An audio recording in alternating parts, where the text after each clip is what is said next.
Kwa lazima kusoma ilmu na kutekeleza. Taallamu alislam, usomeni Uislamu, muujue Uislamu, ujueni Uislamu ni upi.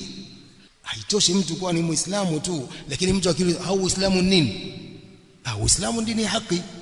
Tutaka taarifu ya Uislamu, maelezo kamili ya Uislamu ni nini. Uislamu ni dini ya Allah bwana, ndio dini ya mitume wote. Bwana, usibabaishe shekhe. Mal Islam, ma taarifu alislam, nini Uislamu, maelezo yake nini? Mtu hajui.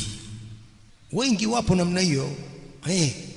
Taallamu alislam, ujue Uislamu ni nini, nguzo za Uislamu ni ngapi, ni zipi, nguzo za imani ni ngapi, ni zipi, nguzo za ihsan ni ngapi, maratibu dini ujue zote.